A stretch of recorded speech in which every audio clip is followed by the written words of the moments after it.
Nakakuyom ang mga kamao ni Maria Lency Flores nang makitang nasa kabaong na ang kanyang kakambal na si Glenna.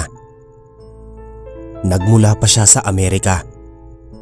Tinawagan kasi siya ng kanyang ina at ayon dito, nagpakamatay ang dalaga.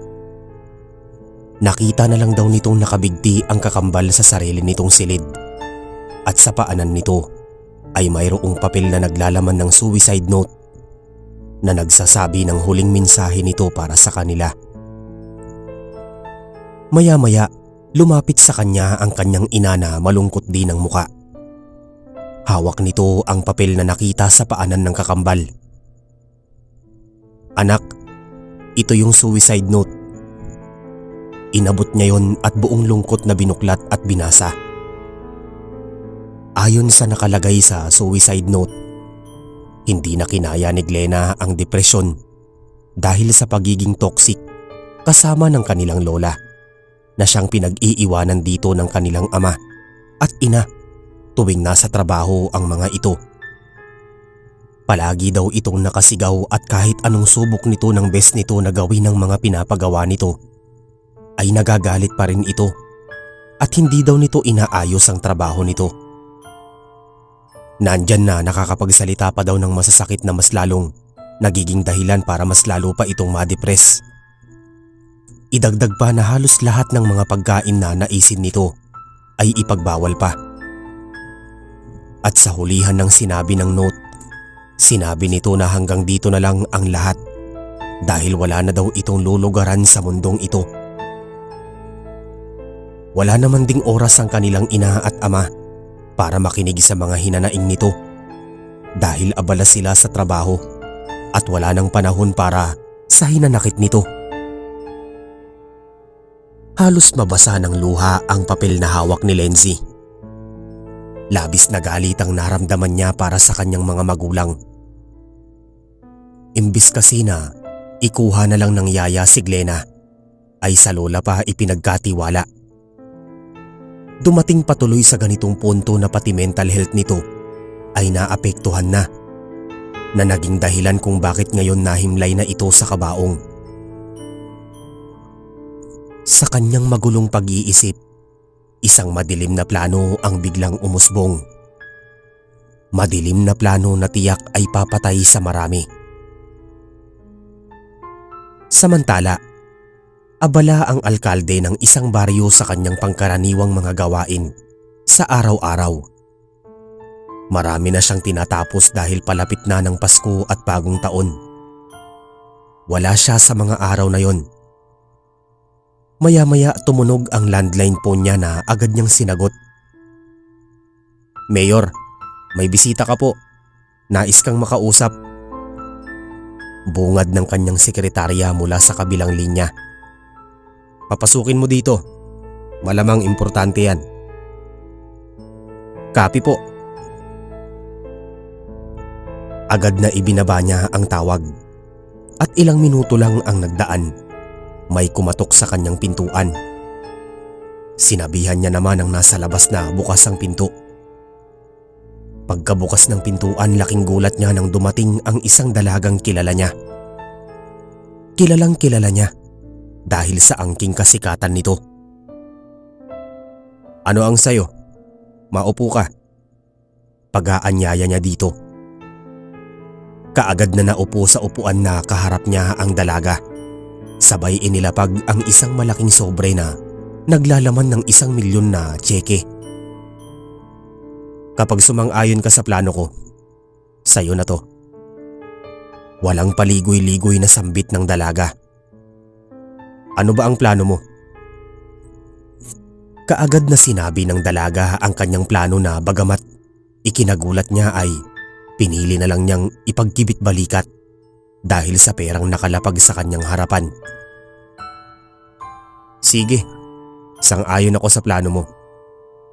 Pagsang-ayon niya matapos sabihin ng dalaga ang nais nitong sabihin.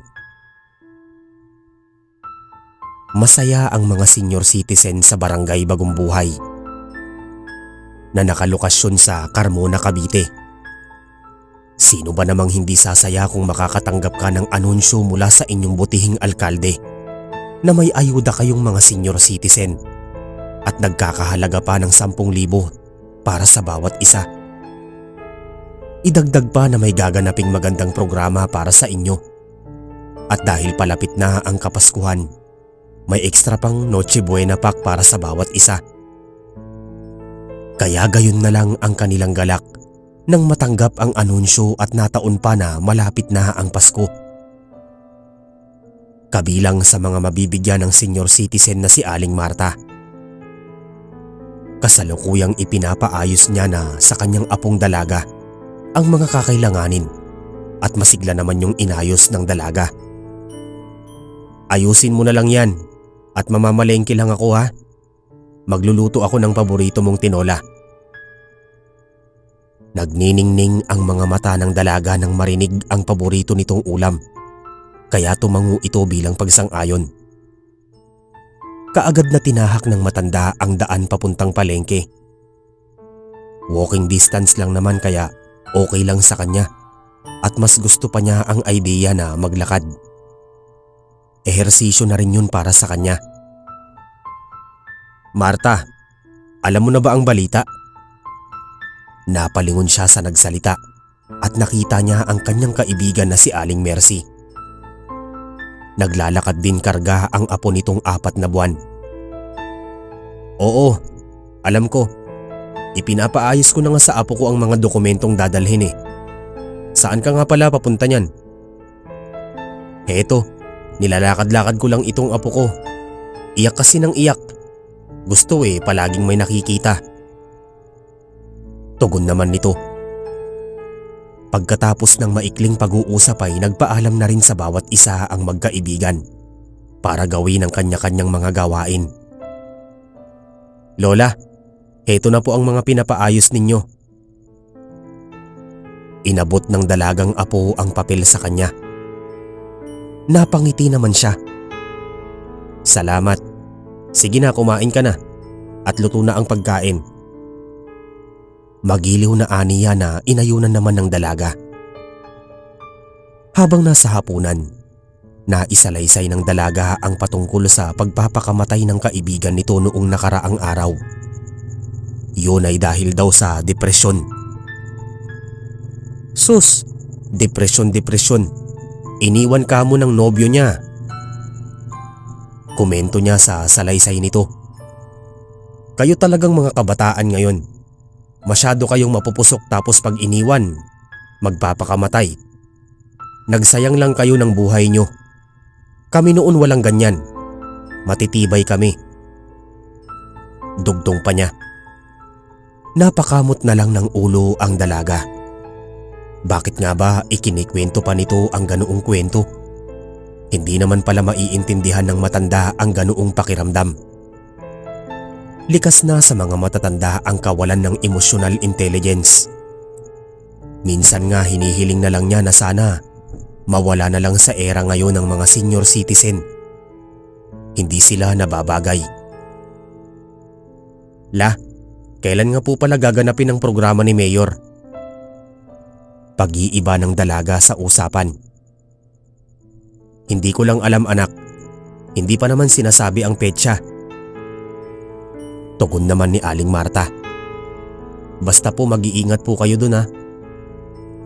Bigla ay nasabi ng dalaga na ewan niya kung bakit. Oo naman. Nagdaan pa ang mga araw. Muli silang nakatanggap ng anunsyo mula sa kanilang alkalde na sa 19 ng Disyembre gaganapin ang kanilang programa. Mas lalong nagningning sa saya ang mga matatanda. Laking pasasalamat na lang ng iba dahil naayos na ng kani-kanilang mga nakababatang kasama sa bahay ang mga dokumento na kanilang dadalhin. Nang marinig naman ng dalagang apo ni Aling Marta ang anunsyo, imbis na saya ay kaba ang naramdaman niya sa hindi maipaliwanag na dahilan. May kutob siya na tila may bangungot sa likod ng programang yun. Nais sana niyang sabihin yun sa kanyang Lola Marta pero mas pinili niyang manahimik na lamang dahil baka hindi lang nito siya paniwalaan.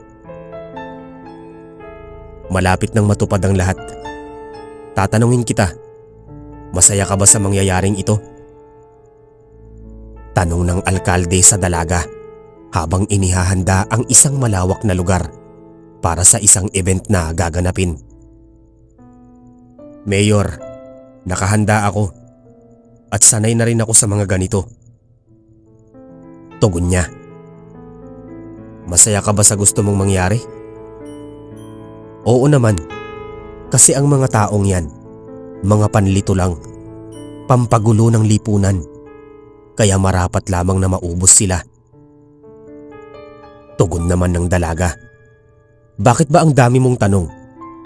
Balak mo pa bang iatras ang plano? Kung gayon akin na ang bayad. Naku hindi. Sige, hindi na ako magtatanong. Tumalikod sa alkalde ang dalaga at palihim na napangisi. Malapit na. Malapit nang matupad ang kanyang pinakamadilim na plano. Kinabukasan, masayang naghahanda ang bawat matatanda sa lugar na yon. Naisa nang sumama ng kani-kanilang mga apo pero ayon sa anunsyo, sila lang ang pwede. Lola, mag-iingat ka po doon ha. Sabi ng dalagang apo ni Lola Marta. Ngumiti naman ang matanda. Oo naman anak, baka nga madali lang talaga kami doon. Basta ingat pa rin po. Hindi talaga maintindihan ng dalaga pero labis na pangamba ang nararamdaman niya. Pakiramdam talaga niya ay may mali sa araw na ito. Hindi niya alam. Hindi nagtagal, nagpaalam na si Aling Marta at kasama ang iba pang mga kagrupo ng senior citizen. Tinungo nila ang barangay hall dahil doon daw magkikita-kita. Pagdating nila doon, laking gulat nila dahil ang inaakala nilang isang simpleng van ay isang bus pala. Hindi tuloy maiwasan ni Lola Marta ang mapatanong kung bakit doon sila sasakay. Sinagot naman siya ng isa sa mga tauhan ng alkalde na pati kasi ang mga taga-kabilang distrito ay sa sasakyan na ito sasakay. Ibig sabihin, hindi lang sila ang naroon. Pagsakay nila ay marami pang matatanda ang nakita nila. Ang iba ay hindi na pamilyar ang mga muka, kaya marahil sila na ang mga taga-ibang distrito na tinutukoy ng tauhan kanina. Ilang oras ba ang biyahe? Tanong ng isa sa kanila.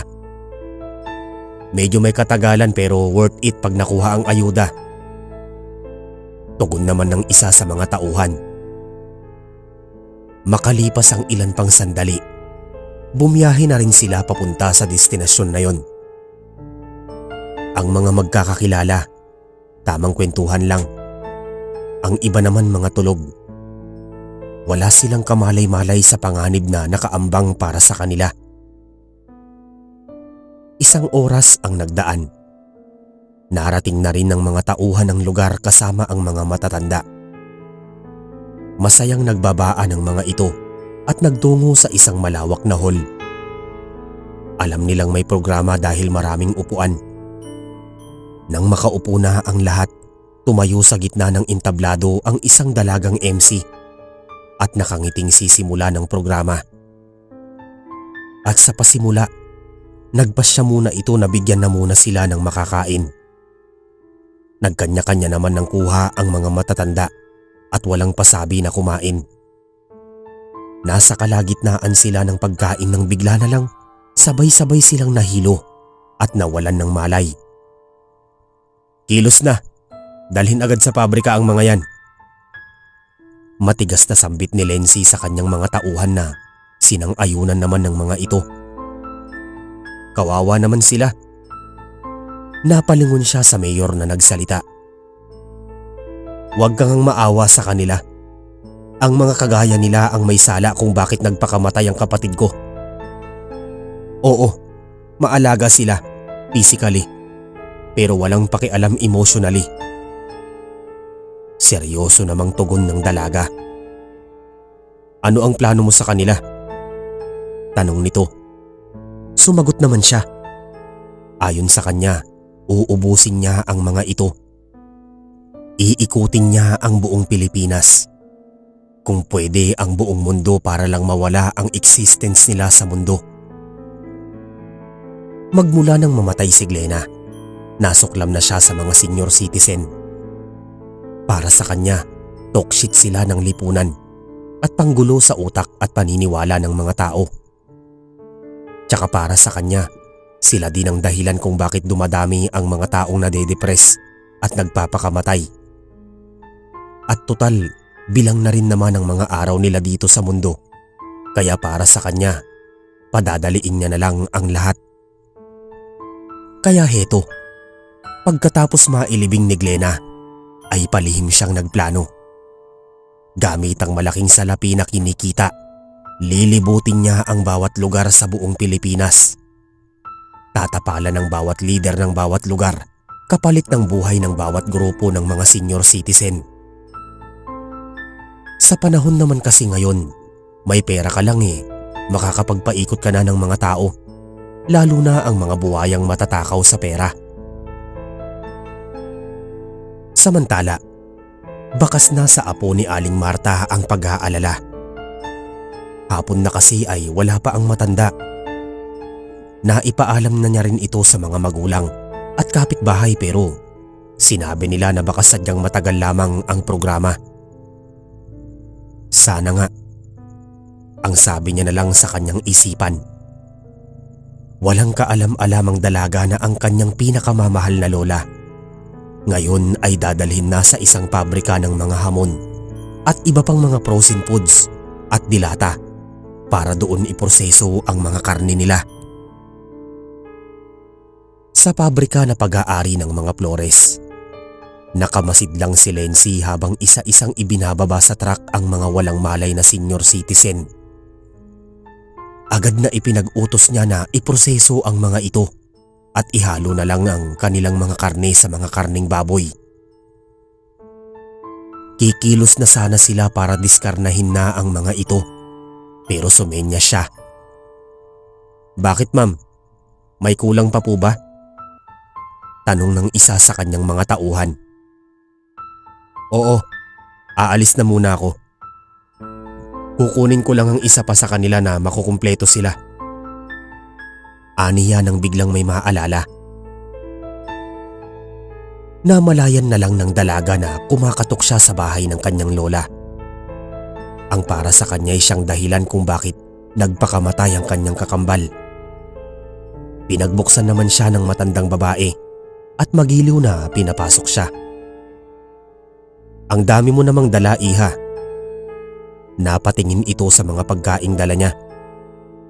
Para po talaga ito sa inyo. Nais ko po kayong makasabay sa pagkain. Aniya. Ganun ba? Tamang-tama, hindi pa ako kumakain. Kaagad na niyaya na niya ito sa kusina na inayunan naman ito. Pagpunta sa kusina, ang matanda na mismo ang naghain ng mga pagkain. Napangiti siya ng lihim dahil tila umaayon sa kanya ang panahon. Kumain sila. Tamang kwentuhan patungkol sa buhay-buhay. Kamusta ka naman? Kailan ka pala babalik sa Amerika? Tanong nito. Pagkatapos po ng 40 days ni Glenna. Ganun ba? Nakakainis talaga ang batang yon. Nagpakamatay na wala namang dahilan. Ay nako, may kinahuhumalingan sigurong lalaki pero hindi siya nagustuhan. Sumubo pa ito bago magpatuloy sa pagsasalita. Pagpapatuloy pa nito na paano kasi ay hindi daw nag-aayos ng sarili si Glenna. Napakatamad pagdating sa sarili. Tapos ganito ang gagawin kapag nabroken. Isa daw malaking kasalanan sa Diyos ang pagpapakamatay. Lalaki nga ba ang dahilan? O baka naman may iba pang dahilan? Medyo sarkastik ang tanong niya matapos nitong magsalita. Kahit sa ang anggulo mo tignan, hindi tama yon. Nagsayang lang siya ng buhay. Ininom nito ang tubig na lingid sa kaalaman nito ay siyang magdadala dito sa huling yugto ng buhay niya. Pagkainom nito ng tubig, nawalan ito ng malay dahil sa pampatulog na inihalo niya doon. Isang pampatulog na pwede nang idiretso bilang pampatay sa tao. Agad na lumabas ng bahay ang dalaga at may kung sinong sinenyasan. Maya-maya lumapit ang isang lalaki na nakamaskarang itim. Wala na siyang malay. Isakay mo na agad sa van para makumpleto na ang lahat. Agad na tumalima ang tauhan sa kanyang iniatas. Pumasok ito sa bahay at kinuha ang walang malay na matanda. Isinakay ito sa isang van at kasyual silang nagbiyahe patungo sa pabrika. Pagdating sa pabrika, agad na isinagawa ang proseso. Dahil matitigas na ang mga karne, pinalambot muna ito ng ilang oras.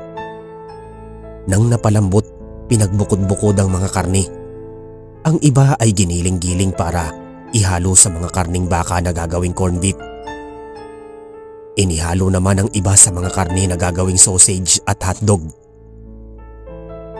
At dahil malapit na ang Pasko, inihalo rin ang iba sa mga karning baboy at manok na gagawing hamon na siguradong bibilhin ng marami para mailagay sa mesa. Sa buong proseso, kasama ng mga tauhan si Lenzy. Imbis na mandiri, natutuwa pa siya sa kanilang ginawa sa mga karne ng mga matatanda. Habang gumagawa sila, napagtanto niya na may silbi pa rin pala sa lipunan ng mga ito. Hindi bilang mga buhay, kundi bilang mga pagkain ng mga tao. Sa mismong araw ding yun, isinumpa niya sa kanyang sarili na simula ngayon, mag-iikot-ikot siya sa buong bansa o kung pwede ay sa buong mundo.